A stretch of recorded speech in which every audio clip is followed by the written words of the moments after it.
What remains of the book of Numbers that we have not yet covered, chapters 33 through 36, really doesn't contain much more in the way of stories at all, or history. It's more administrative stuff. But chapter 33 is the only section of Numbers that specifically says that Moses wrote down the information in this chapter. We believe that Moses is the author of the whole book of Numbers, at least the substantial author.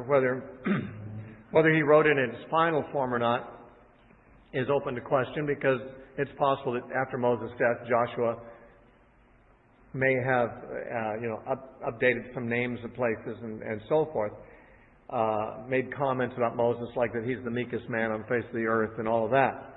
Some lines in Numbers might not have come from Moses' pen, but he's the substantial author. Throughout the book we read that the Lord spoke to Moses and Moses spoke these things.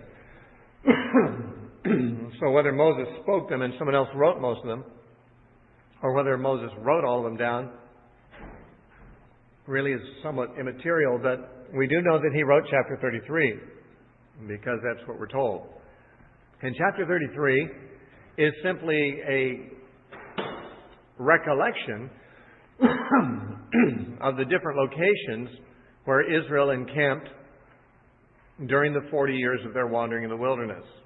Actually starts with Ramses, or Rameses, it can be spelled either way, in Egypt, where they began the Exodus, and then it ends up at the plains of Moab, where we now have them, just before crossing over Jordan into the Promised Land. And it gives the names of something like 40 places. I say something like because different people count them differently. I guess it depends on whether you count Rameses as one of them or not. But some say 40, some say 42 place names. And most of these have not been identified by modern archaeology. That is, of the 40 or 42 names, there's been maybe a dozen of them have been identified with a fair degree of confidence by modern scholars, which means, of course, almost 3/4 of them we don't really know where they are. They're just ancient place names that don't exist anymore. And that makes it, of course, very difficult to trace the path of Israel during those 40 years, because we don't know where these places were. There are guesses that can be made, but they're really just that. They're speculation. So most of the place names we're going to read about, we don't really know where they are. And yet, the fact that they are listed indicates the authenticity of the ancientness of the document, because, these are places that haven't existed for a very long time. Obviously, it was written at a time when they did exist, when these names meant something to people. And I think about 24 of these places are mentioned in Exodus and Numbers previously as places that the children of Israel have been. I think that's the correct number, about 24 of them. The rest of them they were visited by the Israelites, but their visits there were never recorded in the historical narrative. And that means that they went a lot of places that we have no information about in the historical narrative. We only have the name of the places, and we don't even know where they were. So that gives us limited access to the information that's recorded here as far as making exact sense of it, plotting it on a map or anything like that. It says, "These are the journeys of the children of Israel who went out of the land of Egypt by their armies under the hand of Moses and Aaron. Now Moses wrote down the starting points of their journeys at the command of Yahweh, and these are the journeys according to their starting points." So it says Moses wrote these down in verse 2. "They departed from Rameses in the first month, on the 15th day of the first month," of course the day after the first Passover. The 14th day of the first month was the day that the firstborn of Egypt were slain, and Pharaoh agreed to let the people go. And so the next day, the 15th day of the month, the first day of unleavened bread, they left Egypt. They left Rameses. "The day after the Passover, the children of Israel went out with boldness in the sight of all the Egyptians. For the Egyptians were burying their firstborn, whom the Lord had killed among them. Also on the gods, that is Egypt's gods, Yahweh had executed judgments, which is what God said He was going to do back in Exodus 12:12. He said, on all the gods of Egypt I will bring judgment. And that's what the plagues were. The 10 plagues of Egypt were actually judgments on the various gods of Egypt. The Nile was a god. Frogs were gods. Bulls were gods. The sun was a god.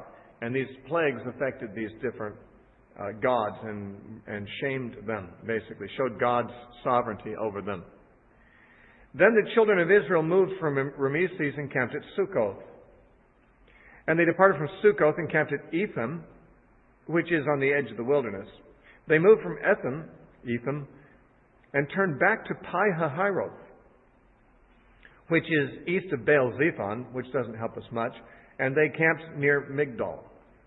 And they departed from before Hahiroth, that is Pi-hahiroth region, and passed through the midst of the sea into the wilderness. So all these names we've read were before they crossed the Red Sea, and so the crossing of the Red Sea happens in verse 8.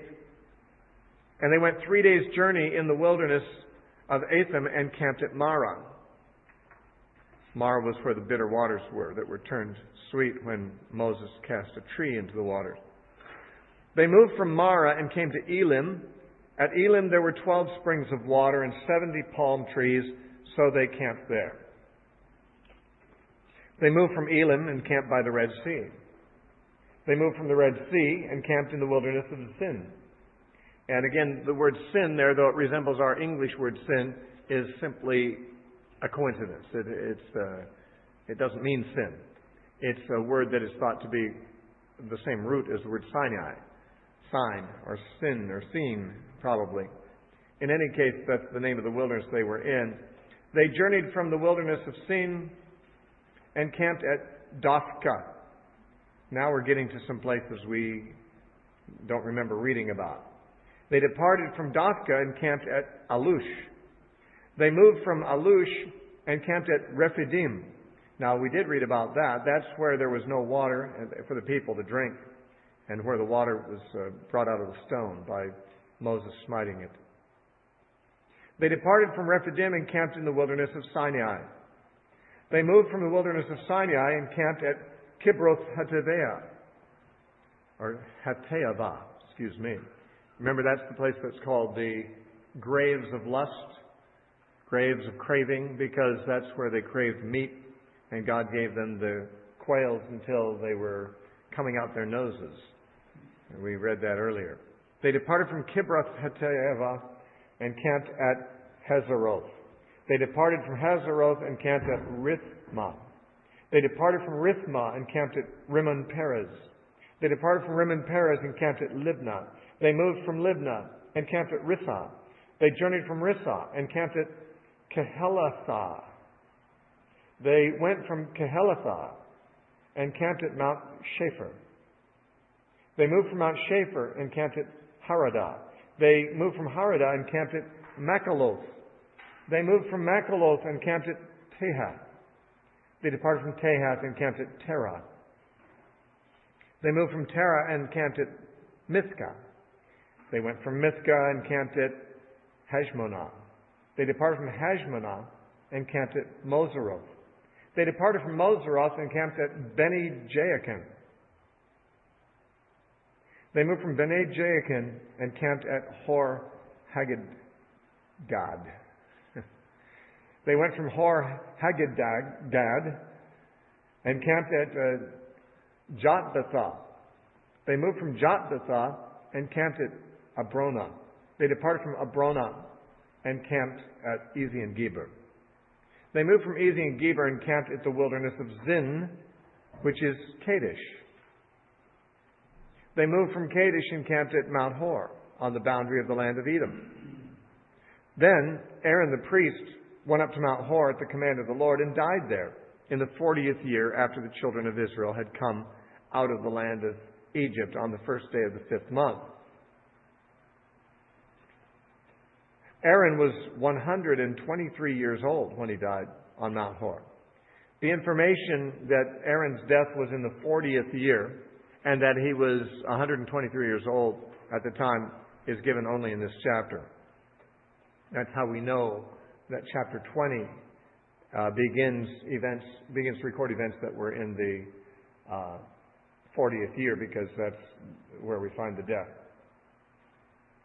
of Aaron. Now, the king of Arad, the Canaanite, who dwelt in the south in the land of Canaan, heard of the coming of the children of Israel. So they departed from Mount Hor and camped at Zalmonah. They departed from Zalmonah and camped at Punon. They departed from Punon and camped at Oboth. They departed from Oboth and camped at Ijah-Abarim at the border of Moab. They departed from Ijim and camped at Dibon-Gad. They moved from Dibon-Gad and camped at Almon Diblathaim. You try to read these. They moved from Almon Diblathaim and camped in the mountains of Abarim before Nebo. They departed from the mountains of Abarim and camped in the plains of Moab by the Jordan across from Jericho. Now we're in familiar territory. They camped by the Jordan from Beth Jeshimon as far as Abel Acacia Grove in the plains of Moab. I'm assuming that Beth Jeshimon and Abel Acacia Grove are probably northern and southern extremities along the riverfront where they camped. I did not find them on a map, but that seems to be describing where they were camped at the time we're reading about. So approximately 40 places in 40 years. And we don't know how long they stayed at each place. Remember when we were reading about how the cloud would lead them, sometimes it would just have them in one place overnight. And they'd keep moving then. Or they'd be there 2 days, or a week, or a month, or a year, it said. But on average, they obviously must have spent an average 1 year in each place. It may have been extremely uneven. I mean, if one or two of these places were places they just spent the night, then that would mean to bring the average up, you'd have to have them staying 2 years in one place for every, to bring the average such. So they must have spent multiple years in certain locations. And of course, very short periods of time in others. And it was entirely unpredictable to them when they would camp, how long they would be camping before they'd move again. They had to depend on the movement of the cloud, which God did not tell them in advance how soon that would be. They had to always be keeping their eyes on God so that they'd know when it's time to move. Verse 50, Now the Lord spoke to Moses in the plains of Moab by the Jordan across from Jericho, saying, Speak to the children of Israel and say to them, When you have crossed the Jordan into the land of Canaan, then you shall drive out all the inhabitants of the land from before you, destroy all their engraved stones, destroy all their molded images, and demolish all their high places. These were all, of course, places and objects associated with the Canaanite worship of false gods. You shall dispossess the inhabitants of the land and dwell in it, for I have given you the land to possess. And you shall divide the land by lot as an inheritance among your families. The larger you should give to a larger inheritance. The smaller you should give a smaller inheritance. Therefore, everyone's inheritance shall be whatever falls to him by lot, you shall inherit according to the tribes of your fathers. This is not new information. This was brought out already in Numbers chapter 26. Verse 55, But if you do not drive out the inhabitants of the land from before you, then it shall be that those whom you let remain shall be irritants in your eyes and thorns in your sides, and they shall harass you in the land where you dwell. Moreover, it shall be that I will do to you as I thought to do to them. He warns them that if they leave Canaanites alive, it will be a stumbling block to them. The religion of the Canaanites needs to be swept off the face of the earth. It was too alluring because it allured to the flesh. It was a party time, an orgy time when they'd worship Moloch or Baal. And the carnality of men, whether Israelite or otherwise, were often drawn to these things. And God says this has to be totally wiped out because these people will be a problem to you if they live. Now the problem, he doesn't say what form that problem will take. It says there'll be irritants in your eyes and thorns in your sides, there in verse 55. But it might make it seem like, the Canaanites that survive will continue to attack you and give you problems in that way. And no doubt that was somewhat true. But more, they would be a problem to you in corrupting you, so that, as he says in verse 56, God would be forced to do to Israel what he thought to do to the Canaanites. That is, eliminate them. It's obvious throughout this whole section, throughout the throughout the 5 books of the Pentateuch, that God, His special purposes for Israel are always conditioned on them not corrupting themselves.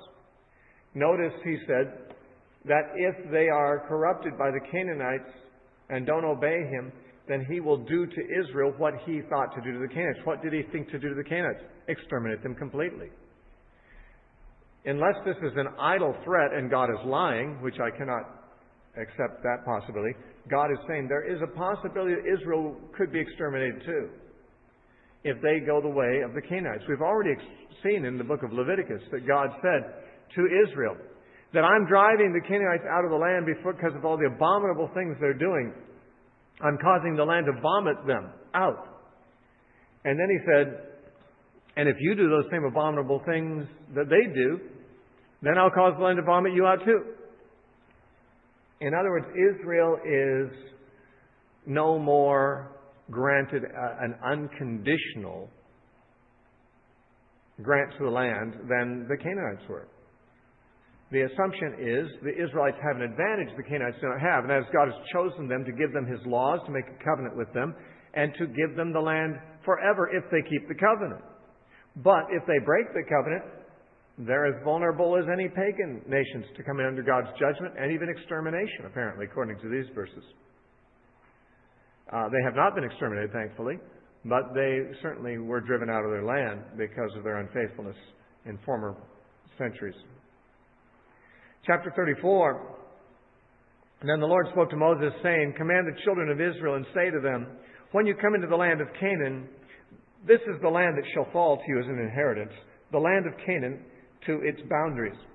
Your southern border shall be from the wilderness of Zin along the border of Edom. Then your southern border shall extend eastward to the end of the Salt Sea. That is what we call the Dead Sea. So from some place in the wilderness to the west, at the southern end of Israel, across some line, we don't know all the boundaries because, again, the place names that are given in this description, many of them are only a matter of speculation today. But we can see that the southern tip of the Dead Sea becomes one corner of the land.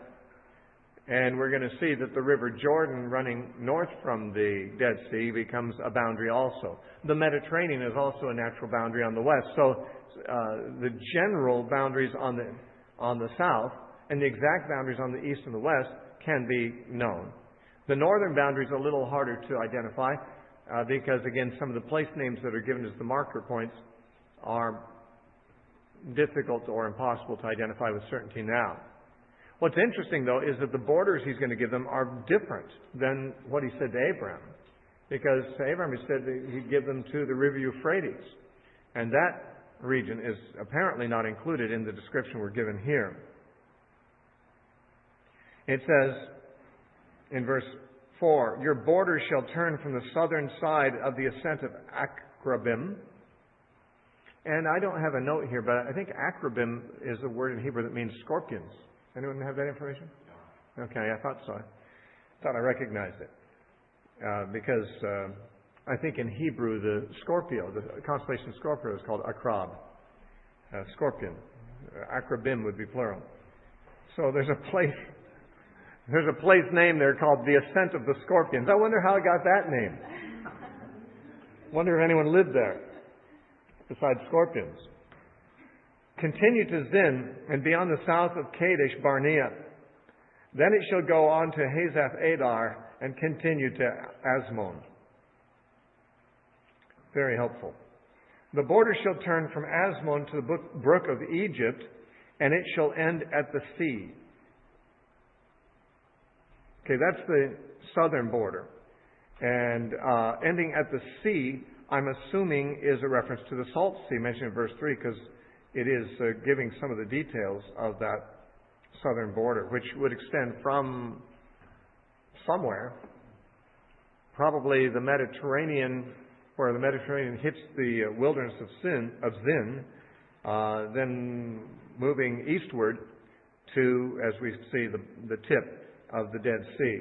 And all these other difficult to identify places are spots on the connect the dots to make the boundary description. But the Gulf of Egypt flowed into the Mediterranean, so why wouldn't it be in reference to the Mediterranean? Well, that's a good point. Yeah, so the Brook of Egypt, if we're identifying it as the correct thing, it seems to flow into the Mediterranean. I wonder, though, if we, how much do we know about the Brook of Egypt as a positive identification? That's a fairly vague term, the Brook of Egypt. There might have been a different brook than what we're thinking of as the Brook of Egypt. Maybe not. Maybe not. This is rather confusing to us.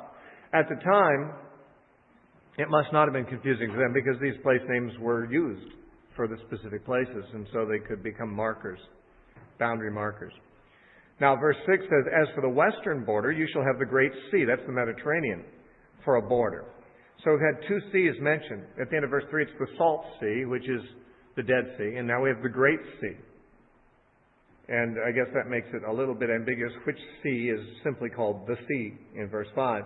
But we have the Great Sea for a border on the west, and this shall be your western border, and this shall be your northern border. Now, from the Great Sea, that's from the Mediterranean, you shall mark out your border line to Mount Hor. Now, Mount Hor, that's where Aaron died. But this can't be the same Mount Hor, I don't think, because I believe the Mount Hor where Aaron died was in the south more. And so it must be another Mount Hor. Actually, the word Hor, H-O-R, is related to the Hebrew word for mountain, I believe. So there might have been a number of mountains that had a similar name in the region. So what this Mount Hor is, perhaps is anyone's guess. From Mount Hor you shall mark out your border to the entrance of Hamath. Then the direction of the border shall be toward Zedad. The border shall proceed to Ziphron, and it shall end at Hazath Enan, and this shall be your northern border. And most of these place names are difficult or impossible to identify with certainty today, and therefore the northern border is a bit hazy for us. It doesn't have to be exact in our knowledge because we don't have to live there or don't have to enforce those borders. That was something valuable for them. You shall mark out your eastern border from Hazar Enan to Shechem, and the border shall go down from Shechem to Riblah on the east side of Ain. The border shall go down to and reach the eastern side of the Sea of Chinnereth. The Sea of Chinnereth is what we call the Sea of Galilee. And from that point on, it was the Sea of Galilee and the Jordan River and the Dead Sea that formed the eastern border. Obviously, the northern border proceeded quite at some distance north of the headwaters of the river that became the Sea of Galilee. And so the eastern border had to be identified by certain place names until you get as far south. You move from the northern border southward until you reach actually the Sea of Galilee. And then that forms a natural border. But the northern border must have been considerably further north than that. And it says, verse 12, the border shall go down along the Jordan, and it shall end at the Salt Sea. This shall be your land with its surrounding boundaries. Then Moses commanded the children of Israel, saying, This is the land which you shall inherit by lot, which the Lord has commanded to give to the 9 tribes and a half, because the 2.5 tribes were going to stay on the eastern side of the river. As he says in verse 14, the tribe of the children of Reuben according to the house of their fathers, the tribe of the children of Gad according to the house of their fathers, have received their inheritance, and the half-tribe of Manasseh has received its inheritance. The 2 tribes and a half tribe have received their inheritance on this side of the Jordan, across from Jericho eastward toward the sunrise. And the Lord spoke to Moses, saying, These are the names of the men who shall divide the land among you as an inheritance: Eleazar the priest, and Joshua the son of Nun. And you shall take 1 leader of every tribe to divide the land for the inheritance. These are the names of the men. And so we have from each tribe a man given. The man from the tribe of Judah's name is, Caleb. Our friend Caleb we're already familiar with. He gets to represent his tribe. The tribe of Simeon has a man named Shemuel. The tribe of Benjamin, a man named Elidad. The children of Dan have a guy named Buki. The Manassites, the ones who are on the west side, the ones who are not the part of the tribe that stays on the east side of the Jordan, their leader is Haniel. The tribe of Ephraim has a guy named Kemuel. The tribe of Zebulun, Elizaphan. The tribe of Issachar, Paltiel. The tribe of Asher, Ahihud. And the tribe of Naphtali, Pedahel. And so, in verse 29 says, These are the ones the Lord commanded to divide the inheritance among the children of Israel in the land of Canaan. Okay. Now we have chapter 35, which is going to talk about the inheritance of the Levites. The Levites, as we've been told several times, have no inheritance in the land in terms of farmland. Now, they are given, of course, places to live, and we would call that real estate. When we think of real estate, we think of a house on a lot. And the Levites did receive houses, or at least condos, in certain Levitical cities. But they didn't receive farmland, and that's like not receiving land at all. In an agrarian society, you need land to graze livestock or to raise crops or something to make a living. And the Levites were given no way to make a living. Now, they did have some livestock, which no doubt they bred and ate, but it wasn't a living for them. They didn't make their living off livestock, and they had a limited amount of grazing land, like 1,000 cubits, which would be 1,500 feet from the walls of their cities out, was their grazing land for their cattle. That'd be severely limited if they have a lot of cattle, to how much they could graze there. But they weren't making their living on having large herds. These were full-time ministers. They might have some cattle on the side to supplement their diet, but they actually weren't making their living in any ordinary secular pursuit at all. They were full-time servants of the tabernacle. Now, when I say full-time, I only mean they weren't allowed to have another job. They weren't really able to do something else. They were separated to the Lord. All the Levites couldn't possibly work full-time at the tabernacle. There were 23,000 of them. You know, you could hardly gather them all at the tabernacle, much less give them full-time work there.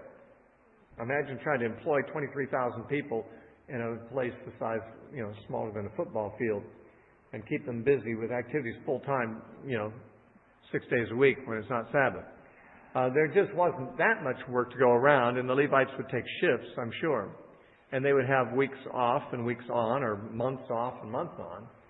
So they would actually have a lot of leisure, it would seem. But in their leisure, they had other responsibilities that were not associated with the tabernacle, like teaching the Scriptures, in all likelihood. They probably were to teach the law to people in whatever gatherings they had in those days. They didn't have synagogues yet. The synagogues weren't formed until after the Babylonian exile, but there was some setting in which people could, I'm sure, gather to hear the Word of God taught. And I'm sure that would be the main thing the Levites did when they weren't on duty at the tabernacle. In any case, they needed places to live, but they didn't need real estate of the sort that you'd make a living off of. And so they were given cities to live in, Levitical cities, 48 of them altogether, and what they called the common land around the cities, which in one verse is said to be extending out 1,000 cubits all around in verse 4, but then verse 5 mentions 2,000 cubits extended in every direction, and there's no explanation for the discrepancy or for the difference. It is probably not a scribal error, because the rabbis were aware of it way back in the old days, and they assumed that the additional 1,000 cubits out beyond the original, from the walls of the city out 1,000 cubits was, it specifically said in verse 4, to be for their livestock and such. And as we shall see. And then the other additional 1,000 cubits beyond that, the rabbis thought, or Jewish tradition teaches, that that was for them to have vineyards in and so forth. Again, vineyards not for making a living, but vineyards just so that they could have grapes and wine and so forth, which people needed. You couldn't have life without wine in those days. Their water wasn't clean enough to drink by itself. So they have this little bit of land around their cities. 48 cities are given. The names of those cities are not mentioned here. They are in the book of Joshua. They can't be given here because they haven't conquered the land yet. They don't even know the names of the cities there yet. Another evidence that this is early Mosaic writing, because Joshua, which was written after the conquest, gives the names of the cities. Here, cities are mentioned, but there's no names given because obviously this was written before they knew the names of the cities in Canaan. But it is said that in addition to the fact that 48 cities will be given to the Levites to live in, to be their homes, there will be additionally, or more like subtracted from those, 6 cities. That would be, they'd still be Levitical cities, but they would be called cities of refuge. And their special use is described in this chapter also. There'd be 6 of those, 3 on each side of the Jordan, so that they'd be situated conveniently enough that a man who had accidentally killed somebody else could flee there to get a fair trial and not get himself killed by the avenger of blood, which we find the avenger of blood is the next of kin of the deceased victim. If you got murdered, your next of kin, your brother, if you had one, or a cousin or an uncle or someone near of kin to you, would actually have the responsibility to chase down the person who killed you and kill him, because that person would be the avenger of your blood. So it was assumed. However, although the law does say that a murderer, a cold-blooded, premeditated murderer, should be put to death, apparently the avenger of blood would be inclined to kill a man even if he had accidentally committed the crime. And God says, well, if there's an accident, he can flee to a city of refuge, and he can be safe there from the avenger of blood, assuming that the court that he finds there at the city of refuge hears his case and finds him essentially innocent of premeditated murder. And the man then could live safely in the city of refuge. The avenger of blood could not come in there and get him. Now, if that man left the city of refuge, the avenger of blood could kill him with impunity. So the man who had accidentally shed human blood could live only in the city of refuge. But he was free to leave it after the death of the high priest, which is an interesting thing. Doesn't explain why. We Christians can, in trying to figure out the typology to the New Testament truths, might have an idea. But the law itself gives no explanation why the death of the high priest could possibly release the man. Anyway, that's what this chapter is about. The Levitical cities in general and the law of the cities of refuge in particular. And the Lord spoke to Moses, chapter 35, verse 1, in the plains of Moab by the Jordan across from Jericho, saying, command the children of Israel that they give the Levites cities to dwell in, from the inheritance of their possession. And you shall also give the Levites common land around the cities, and they shall have the cities to dwell in, and their common land shall be for their cattle, for their herds, and for all their animals. The common land of the cities which you should give the Levites shall extend from the wall of the city outward 1,000 cubits all around. That's 1,500 feet. That's like 5 football fields, am I thinking right? Sure. 500 yards. Yeah. So like 5 football field lengths out from the city is where they graze their cattle. Now, there's thousands, tens of thousands of Levites, and therefore they'd have a lot of cattle. And that sounds like a lot of space to me. But if you're grazing cows and sheep and goats and so forth, they do eat up what's there. And so usually you have to move flocks around into a larger body of land than that to keep them fed. And so it's not really to accommodate the commercial rancher. Verse 5 says, "And you shall measure outside the city on the east side 2,000 cubits, on the south side 2,000 cubits, on the west side 2,000 cubits, and the north side 2,000 cubits," which is just a long way of saying 2,000 cubits on each side. But the law likes to say things the long way sometimes, just to make sure they don't leave any stone unturned. "The city shall be in the middle. This shall belong to them as common land for the cities. Now, among the cities which you will give to the Levites, you shall appoint 6 cities of refuge, to which a manslayer may flee. And to these you shall add 42 cities. So all the cities you will give the Levites shall be 48. These you shall give with the common land, and the cities which you will give shall be from the possession of the children of Israel. From the larger tribe you shall give many. From the smaller you shall give few. Each shall give some of its cities to the Levites in proportion to the inheritance that each inherits." One would think that since there's 48 cities and 12 tribes, each tribe would give 4 cities. But that would only be how it averages out, because smaller tribes wouldn't have as many cities to give up as big tribes would, and so it had to be proportionate to the ability of the tribes to surrender certain cities to the Levites. "Then the Lord spoke to Moses, saying, Speak to the children of Israel, and say to them, When you cross the Jordan into the land of Canaan, then you shall appoint cities to be cities of refuge for you, that the manslayer who kills any person accidentally may flee there. They shall be cities of refuge for you from the avenger, that the manslayer may not die until he stands before the congregation in judgment. And in the cities which you give, you shall have 6 cities of refuge. You shall appoint 3 cities on this side of the Jordan, and 3 cities you shall appoint in the land of Canaan, which will be cities of refuge. These 6 cities shall be for refuge for the children of Israel, for the stranger and for the sojourner among them, that anyone who kills a person accidentally may flee there. But if he strikes him with an iron implement so that he dies, he's a murderer. The murderer shall surely be put to death." The city of refuge is not for people who take a lethal weapon and deliberately kill somebody with it. The city of refuge is not available for that. Another example, verse 17, "If he strikes him with a stone in the hand by which one could die," and he does die, he's a murderer. The murderer shall surely be put to death. "Or if he strikes him with a wooden hand weapon by which one could die," and he does die, he's a murderer. The murderer shall surely be put to death. "The avenger of blood himself shall put the murderer to death. When he meets him, he shall put him to death." This is what we could call frontier justice. You don't take, if a guy murders your brother, you kill him. Now, the assumption here is that there's witnesses. You couldn't put a man to death without the testimony of at least 2 witnesses.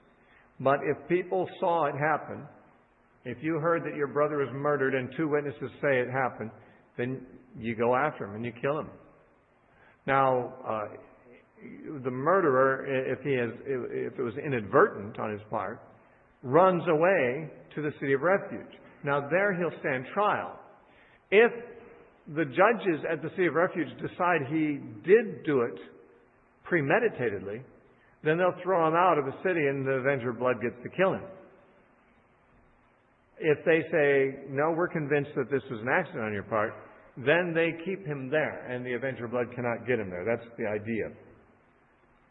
It gives more examples. Verse 20, "If he pushes him out of hatred or while lying in wait, hurls something at him so that he dies, or in enmity he strikes him with his hand so that he dies, the one who struck him shall surely be put to death, for he is a murderer. The avenger of blood shall put the murderer to death when he meets him. But if he pushes him suddenly without enmity, or throws anything at him without lying in wait, or uses a stone by which a man could die, throwing it at him without seeing him, so that he dies, while he is not his enemy or seeking his harm. Then the congregation shall judge between the manslayer and the avenger of blood according to these judgments. So the congregation shall deliver the manslayer from the hand of the avenger of blood, and the congregation shall return him to the city of refuge where he had fled, and he shall remain there until the death of the high priest, who was anointed with the holy oil. But if the manslayer at any time goes outside the limits of the city of refuge where he fled, and the avenger of blood finds him outside the limits of the city of refuge, and the avenger of blood kills the manslayer, he shall not be guilty of blood. And this is interesting because the assumption is the man who lives in the city of refuge has been found innocent of deliberate murder. It was an accident. And that's why he's allowed to live in the city of refuge. But even though that is the case, if he leaves the city of refuge, he can be killed. It's interesting. And the avenger of blood, if he kills him, even though the man has been judged to be not guilty of premeditated murder, the avenger of blood will have done something that will not be held against him. Because he should have remained in his city of refuge until the death of the high priest. But after the death of the high priest, the manslayer may return to the land of his possession. Now these things shall be a statute of judgment to you throughout your generations in all your dwellings. Whoever kills a person, the murderer shall be put to death on the testimony of witnesses.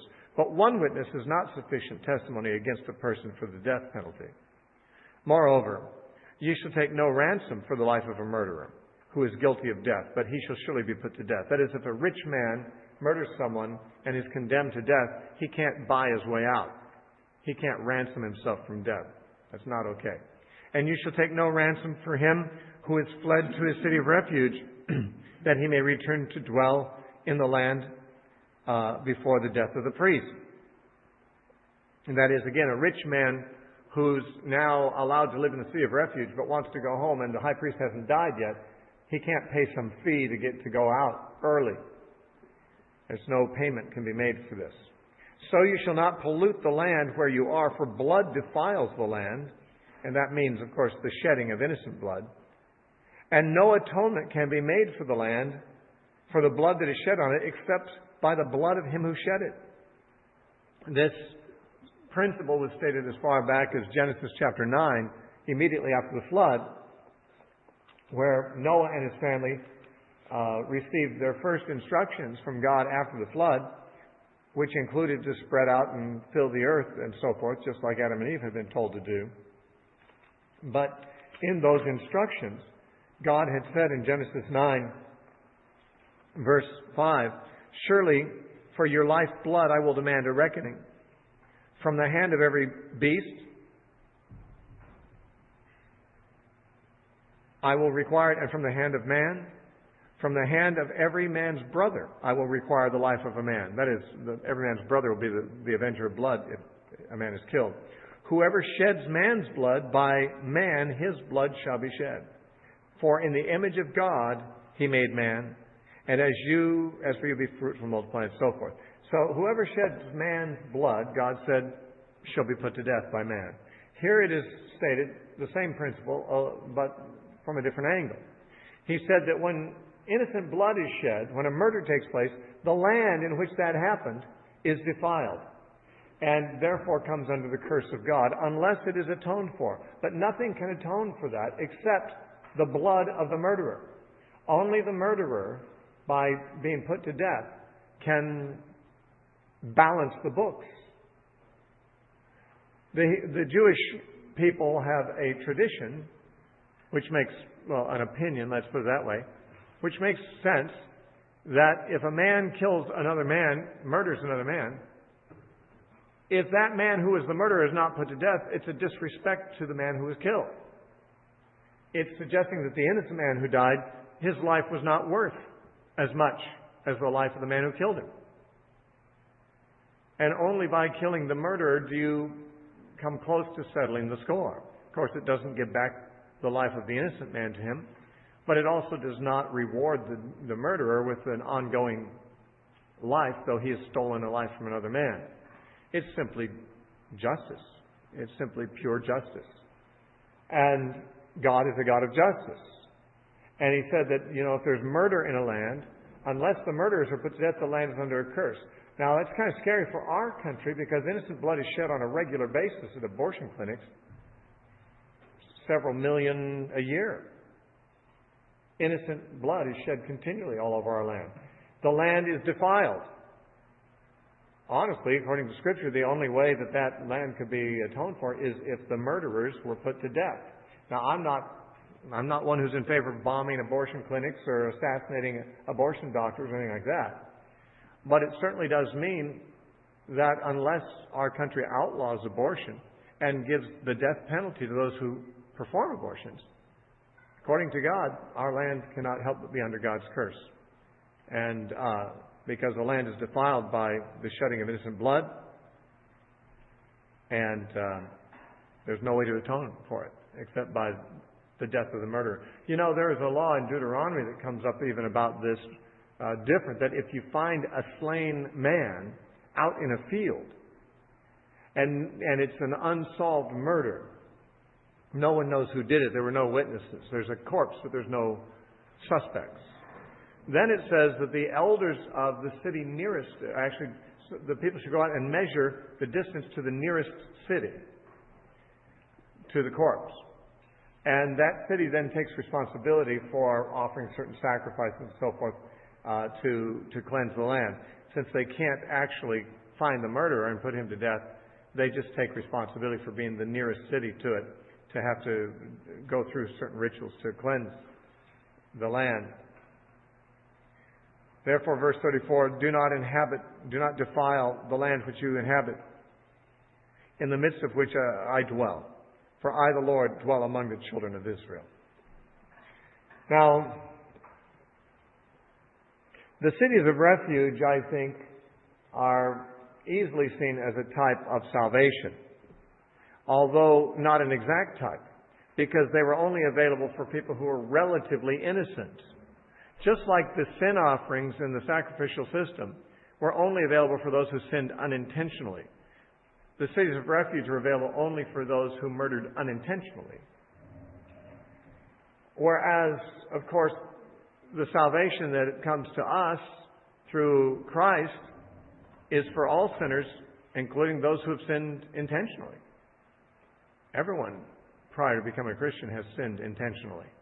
And yet, so the blood of Christ and the salvation that Christ offers actually extends more broadly than the type in the Old Testament did, to a broader number of guilty parties.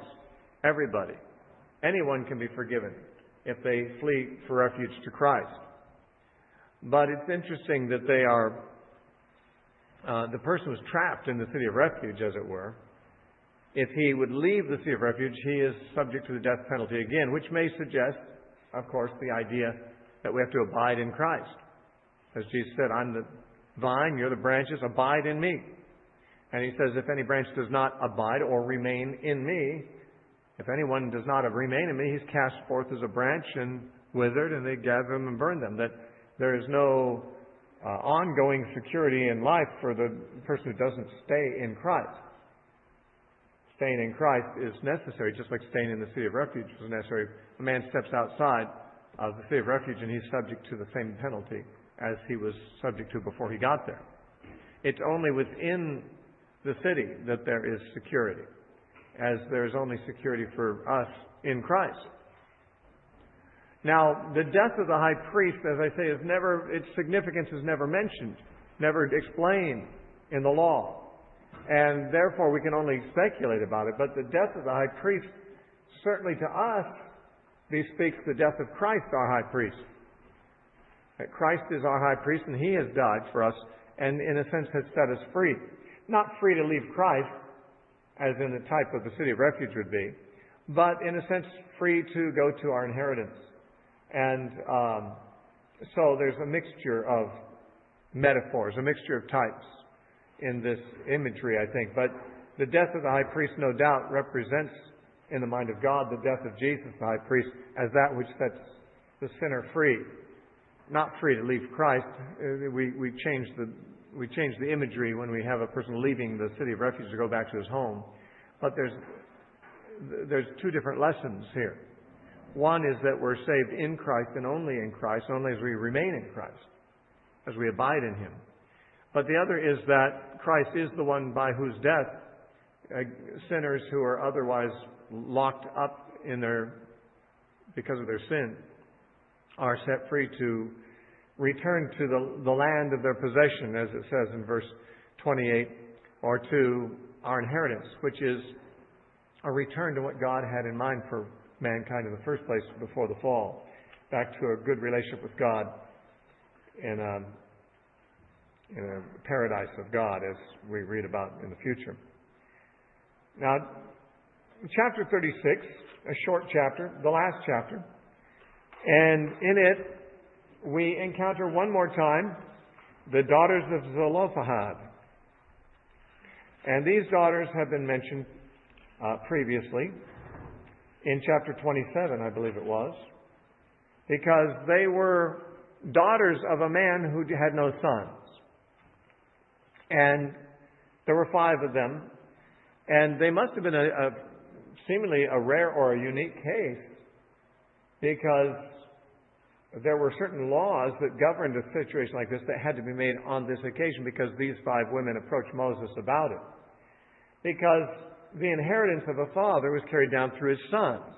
His name was carried on through his sons, and the name was attached to the land over the generations. And women, if they got married, would become part of the family of their husbands. And therefore, they would carry on their husbands' names. Their children would carry their husband's family name, not theirs. Their inheritance would be the inheritance of their husband's family, not theirs. A girl, when she got married, left her father's family to become part of her husband's family. And therefore, if a man had only daughters and they all married off to other men, then he had no sons. Then when the man died, his name would not be carried on through another generation. The land that had been his would no longer be in the family. And so in chapter 27, this situation where a man had only daughters and no sons is brought before Moses, and it was decided that, and it was really a simple ruling. God made it, though, because in verse 5 of chapter 27 it says Moses brought their case before the Lord, and the Lord said, yeah, they're right. They should get an inheritance too. The daughters can inherit the father's land if he has no sons. But that leaves another matter open to question. And that is, what if these daughters marry men from other tribes?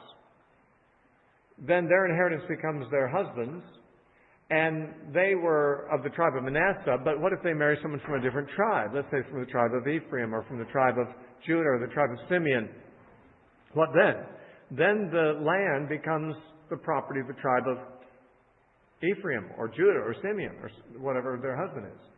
That means that land that had been in the tribe of Manasseh now has passed to another tribe in the next generation, because these women who inherited it, by marrying someone outside the tribe, actually endangers the perpetuation of the property in that tribe. Now, since each tribe had boundaries within Israel, within those boundaries, all the tribe of Judah lived, and all the tribe of Ephraim lived in this other, and all the tribe of Gad in this other, and Dan and Naphtali and all these others, they all had their borders. If there was a family like Zelophehad's family, let's say in the borders of the land of Manasseh, and they married men from another tribe, then that land that's within the boundaries of Manasseh becomes technically owned by people of another tribe. And that was considered to be a bad thing.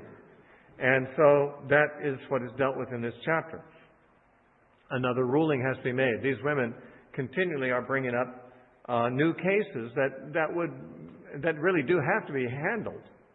It's just that they set a precedent. There apparently was no other family in Israel that had only daughters to bring this up. But there would be, in the future, others, and therefore a precedent had to be made and a law about what should be done in those cases. The decision was made in this case, they have to marry within their own tribe. It says, now the chief fathers of the families of the children of Gilead, the son of Machir, the son of Manasseh, of the families of the sons of Joseph, came near and spoke before Moses and before the leaders, the chief fathers of the children of Israel. Now, this is about the daughters of Zelophehad, But it's not the daughters who come to Moses this time. It was the daughters themselves who came to Moses in chapter 27 because they were concerned about their rights of inheritance. Now it's other men from their tribe that are concerned about the ramifications of the previous ruling.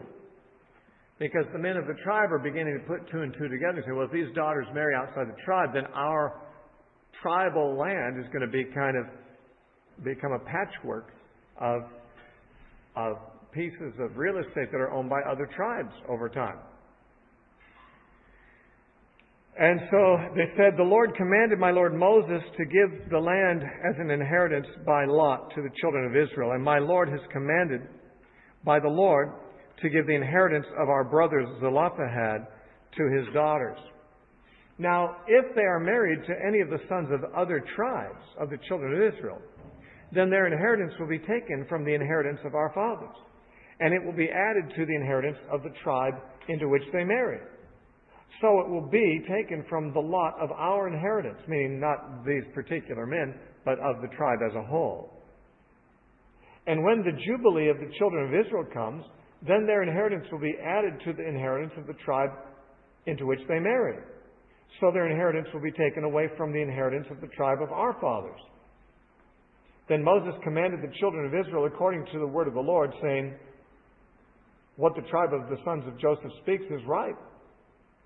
This is what the Lord commands concerning the daughters of Zelophehad, saying, let them marry whom they think best, but they may marry only within the family of their father's tribe. So the inheritance of the children of Israel shall not change hands from tribe to tribe. For every one of the children of Israel shall keep the inheritance of the tribe of his fathers. And every daughter who possesses an inheritance in any tribe of the children of Israel shall be the wife of one of the family of her father's tribe, so that the children of Israel each may possess the inheritance of his fathers. Thus no inheritance shall change hands from one tribe to another. And every tribe of the children of Israel shall keep its own inheritance. Just as Yahweh commanded Moses, so did the daughters of Zelophehad, for Mahlah, Tirzah, Hoglah, Milcah, and Noah, the daughters of Zelophehad, were married to sons of their father's brothers. So they married their first cousins, who were obviously their same tribe. They were married into the families of the children of Manasseh, the son of Joseph, and their inheritance remained in the tribe of their father's family. These are the commandments and the judgments which the Lord commanded the children of Israel by the hand of Moses in the plains of Moab by the Jordan across from Jericho. Now, that one statement in verse 6, I don't know if it reminds you, as it does remind me, of 1 Corinthians and Paul's instruction about marriage to widows there. In 1 Corinthians 7, Paul gives instructions about marriage in general. He advises people who are not married that, if they have the gift, they should stay single. If they don't, they can go ahead and marry. It's not a sin. He talks about widows separately and whether they should remarry. And his conclusion about that is they'd be happier staying single. But he says they can get married if they want to. But the wording of his statements then is rather close to the wording of this statement. In that, in 1 Corinthians 7:39, Paul says, a wife is bound by law as long as her husband lives. But if her husband dies, she is at liberty to be married to whom she wishes only in the Lord. That is, there are limits, but not strict limits. She can marry anyone she wants to within a certain category, within the category of those who are in the Lord, the Christian family. They have to marry Christians. But within the realm of the Christians, they can make any choice they want to. And so it says in Numbers 36:6, of the daughters of Zelophehad, let them marry whom they think best. There's anyone they want to. But they may marry only within the family of their father's tribe. There's a limitation put on it to marry within the family. Now, what's interesting here is it seems to address the question that Christians often have. Does God have one person picked out to be your spouse? Oh, when people are single, And Christian, they often wrestle over that issue, don't they? You know, is this the one? Is this person the one that God has picked? And it sounds from this that it's not as if God has picked one, but He's picked a category. The daughters of Zelophehad can marry anyone they want to within the tribe. They can't marry outside the tribe. The same is true of Christians. Apparently, they can marry anyone they want to, but not outside the tribe. The tribe is the tribe of the Christians. And marriage is apparently permissible to anyone in that tribe. So one does not have to worry. I mean, people often, when they're single, get really stressed over that because marriage is an important decision, obviously. I mean, there isn't a more important decision you can make after you've made the decision to become a Christian. There's only one thing as important as that or more that remains chiefly important, and that is whether you marry or not and who you marry. Obviously, your marriage is a choice for life, and therefore it affects your life more than any other choice you make, more than a choice of employment, more than a choice of having children. That is, how many children to have, if you do make choices about that. Because the children in your household will only be there for a while. Eventually, you'll be with your wife permanently, and or husband. So it's a big decision. And Christians often wonder, does God have a particular person picked out? Now, I think that there are times when He probably does, just like He had certain people picked out to be apostles and certain people picked out for certain ministries. There are cases where God definitely does have a specific case. We find that when Isaac needed a wife and Abram sent his servant to the land of Paddan Aram to find a wife, and God led Rebekah to the servant of Abram at the well, it says that the servant, before she arrived, said, "The woman that I will say, 'Give me something to drink,' and she'll respond by saying, 'Drink, my Lord, and let me give water to your camels also.' He says, 'Let that be the one that the Lord has chosen for my master's Isaac.'" The man assumed there was a woman that God had in mind for Isaac. And that was probably a fairly safe assumption, since there were very few people who would have been okay. Had to find somebody of the same religion. There weren't many people in the world of the same religion. He assumed there's probably one person that God had in mind, and no doubt he was right. God did bring the girl, and the countersign came off well, and certainly it turned out that was the right choice. So there are perhaps cases where God will give specific instructions to a specific person about marrying some other person, but it seems to me like that'd be the exception rather than the rule. It sounds like, for the most part, God doesn't mind who someone marries as long as it's in the faith. And I think that's important to note, because if you think that there's just one, then you might be guided in this matter by spooky considerations. I had a dream. I got a prophecy. I've got this word from God. I'm supposed to marry so-and-so. And in my life, I've experienced that, feeling like God showed me I was supposed to marry someone, and it turned out that wasn't the case. Women saying that God showed them they were going to marry me, and it wasn't the case. I mean, it's just, I've seen this happen many times in the body of Christ. And the thing is, for example, my last wife married me for one reason only. She felt like God told her to. She didn't love me. She told me 12 years later, and I believe she was telling the truth. She didn't love me. She wasn't attracted to me. She married me because she thought the Lord wanted her to. She managed to stay in the marriage for 20 years before she bailed and left the Lord too. I guess if she'd stayed with the Lord, she would have stayed with me because she thought God wanted her to marry me, but she decided that was not worth it. And the thing is, I didn't know that's why she married me.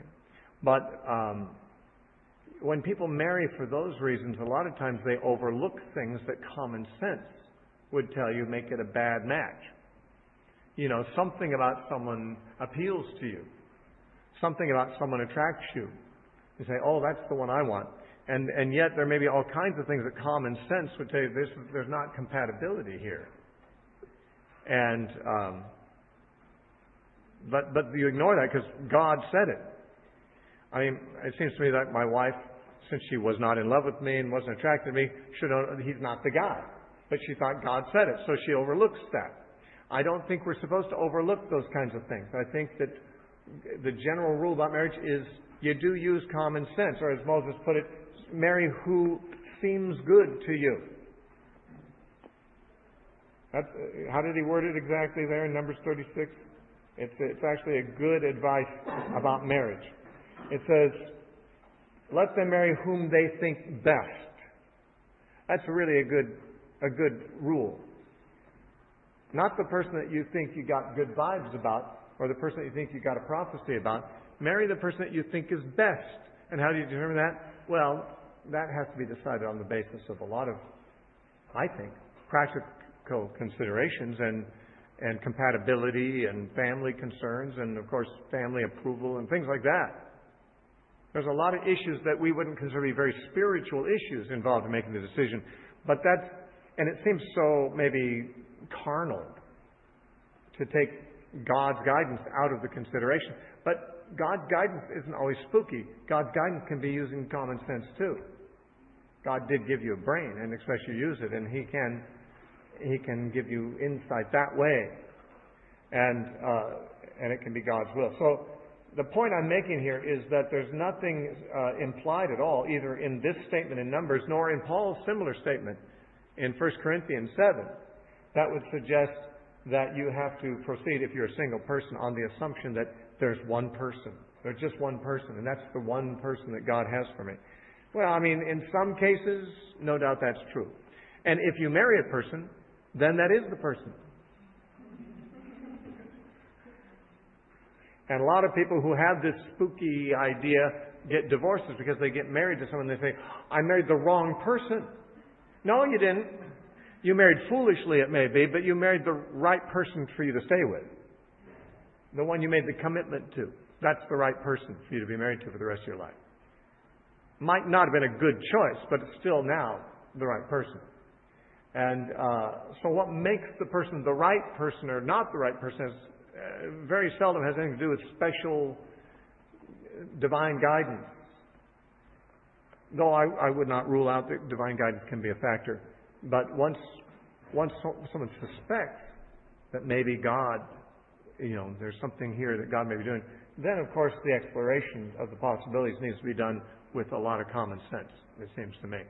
And not blinders on that says, well, God made me do it. Now, when God made you do it and then you made a stupid mistake and you're unhappy in the marriage, then there may be the temptation to blame God for your unhappiness. But that's not the way that God instructs us about that. And so this final chapter in Numbers deals with this practical matter, sets a precedent, invokes a new law to apply to these cases, but also provides for us, as in 1 Corinthians 7:39, a good common sense and godly rule about who to marry. You have to marry within the tribe. You have to marry someone. That doesn't mean in your same denomination, by the way, but someone within the Christian church, someone who's a believer in Christ, not be unequally yoked together with unbelievers. And although, of course, marrying for a Jew to marry outside their own tribe was not forbidden unless they were daughters who inherited their father's land. This very law makes it clear that in general there was no law that required a person from one tribe to marry within their own tribe. The only time that rule applied was when marrying outside the tribe would endanger the inheritance of your father. And that would be the case, as in this case, where the daughters were the inheritors of their father's land. And so, there's not a general rule in the Old Testament that the Jews had to marry within their own tribe, but there is this case that provides sort of a type and a foreshadowing of Paul's ruling, that you don't want the inheritance of your tribe to be spoiled by marrying outside. And so also, marrying a non-Christian certainly does pollute the inheritance that God had in mind for you and your family, because now you're outside the tribe, and it may be that your children and your goods now will belong to someone who's outside the body of Christ.